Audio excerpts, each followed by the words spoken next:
இன்றே டவுன்லோட் செய்து உங்கள் ஃபேவரட் ஷோக்களை என்ஜாய் பண்ணுங்க. என்ன சீனியர், சிந்தனை பயங்கரமா இருக்கு. இல்ல, உன் கைக்கு கண்ணாடி வளையல் வாங்கி போடலாமா இல்ல தங்க வளையல் வாங்கி போடலாமான்னு யோசிச்சுட்டு இருக்கேன். ஏ, இன்னைக்கு என் சமையல் அவ்ளோ டேஸ்டா இருந்துச்சா என்ன? இது சமைச்சதுக்காக இல்ல, அந்த கபிலனை அடிச்சதுக்கு. ஆமா, கன்னத்துல மெடல் வாங்குற அளவுக்கு அவன் அப்படி என்ன பண்ணான்? நான் அவனை அடிச்சது உங்களுக்கு எப்படி சீனியர் தெரிஞ்சது? இத்தனை வருஷமும் உன் கூடயே இருக்கேன், உன் கைராசியை பத்தி எனக்கு தெரியாதா என்ன? என்ன சீனியர், உங்க தம்பியை அடிக்க கூடாதா? ஐலி, சரி சரி, டென்ஷன் ஆகாதீங்க. இப்ப நான் எதுக்கு அவனை அடிச்சேன்னு உங்களுக்கு தெரியணும், அதானே? என் புருஷனை பத்தி என்கிட்டயே தப்பா பேசினா எனக்கு கோவம் வராதா? அதான் அடிச்சுட்டேன்.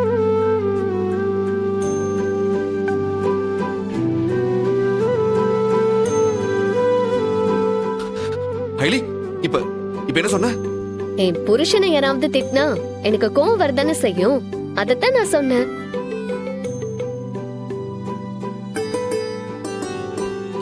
ஐலி, இன்னொரு முறை சொல்ல, இன்னொரு முறை சொல்லு.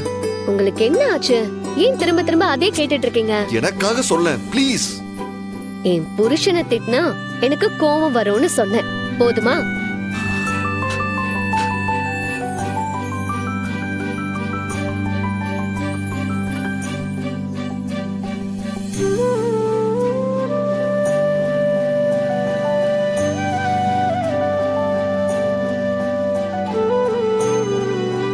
சீனியர், என்ன? அதாவது கபிலன் என்ன திட்டினதும் நீ நார்மலா இருந்தா அவனுக்கு சந்தேகம் வந்துரும், அதனாலதான் நீ அவனை அடிச்ச, அதானே? அது வந்து அதுக்காகன்னு மட்டும் சொல்ல முடியாது. பின்ன வேற எதுக்காக?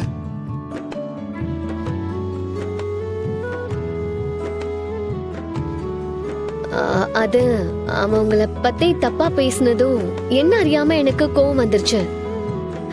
அதான் எதையும் யோசிக்காம அவனை அடிச்சுட்டேன்.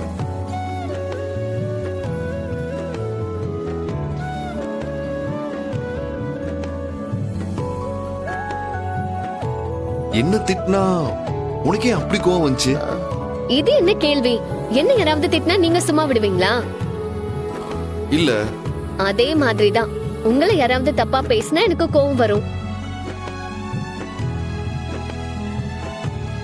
Hello sir. எடி, பக்கத்துல சிவா இருக்காரா? Yes sir. இப்போ நீங்க ரெண்டு பேரும் எங்க இருக்கீங்க? இந்திராணி வீட்ல தான் சார் இருக்கோம். எடி, புரூஸ்லியோட என்கவுண்டர் பிளான இன்னைக்கு எக்ஸிக்யூட் பண்ண போறோம். நீங்க ரெண்டு பேரும் உடனே கிளம்பி வரணும். ஓகே சார், நாங்க வரோம்.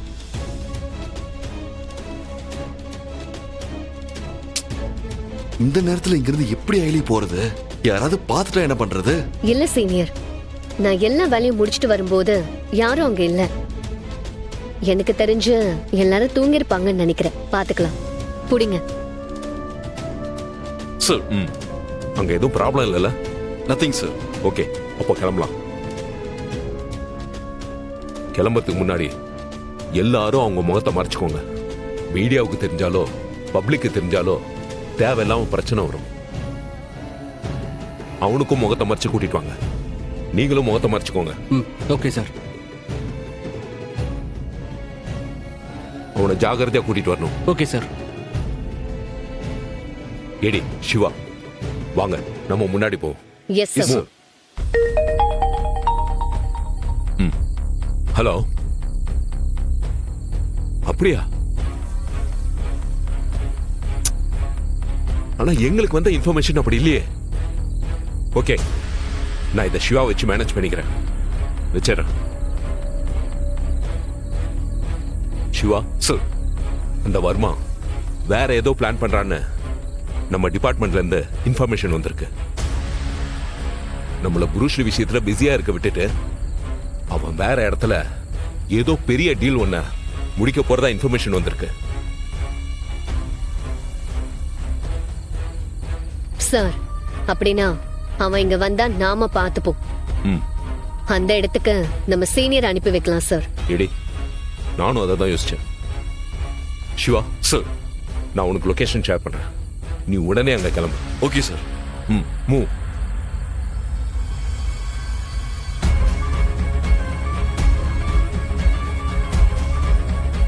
அந்த புருஸ்ல கூட்டிட்டு வாங்க. Okay sir. டேய் இறங்குடா. எனக்கு நல்லா தெரியும் உனக்கு வர்மாவை பத்தி எல்லா டீடைல்ஸும் தெரியும்னு. ஒழுங்கா அதெல்லாம் சொல்லிட்டு உன் உயிரை காப்பாத்திக்கோ. உனக்கு 2 நிமிஷம் தரேன். இவங்க நிக்கிற தோரணைய பார்த்தா பயமுறுத்துறதுக்காக நிக்கிற மாதிரி தெரியலையே. உண்மையாவே என்கவுண்டர் பண்றதுக்கு ரெடியா தான் இருக்காங்க போல. ஆத்தாடி, இவ வேறயா? இவ ஒருத்தையே சமாளிக்க முடியாதே. இப்ப என்ன பண்றது? வர்மாவை பத்தி இவங்க கிட்ட சொன்னா வர்மா என்ன உயிரோட விட மாட்டான். சொல்லலன்னா இவங்க சுட்டு கொண்டுருவாங்க. உனக்கு கொடுத்த டைம் முடிய இன்னும் 1 நிமிஷம் தான் இருக்கு. வேற வழியே இல்ல. எதுவுமே சொல்லாம இவங்க கையால சாகிறதுக்கு பொய்யா ஏதாவது சொன்னா அட்லீஸ்ட் உயிரோடவாவது இருக்கலாம். சார் சார் மேடம் மேடம் சொல்லிடுறேன் மேடம் சொல்லிடுறேன் சார். நான் சொல்லிடுறேன், எல்லாத்தையும் சொல்லிடுறேன். ரெக்கார்ட் பண்ணுங்க.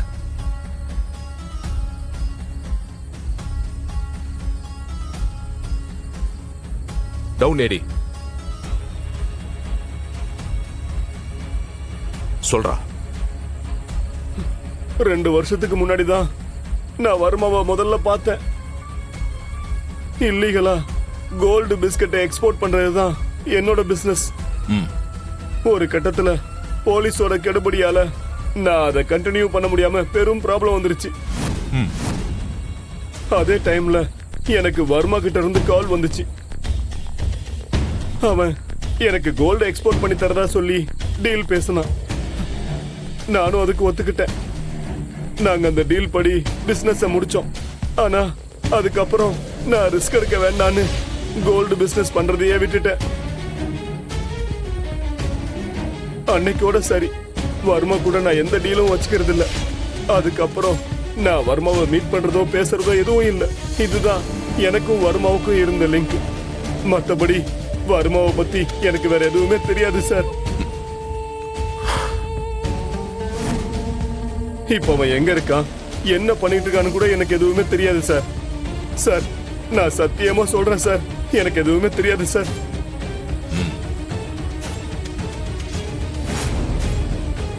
வர்மாவோட கான்டாக்ட் நம்பர் இன்னும் உங்ககிட்ட இருக்குல்ல?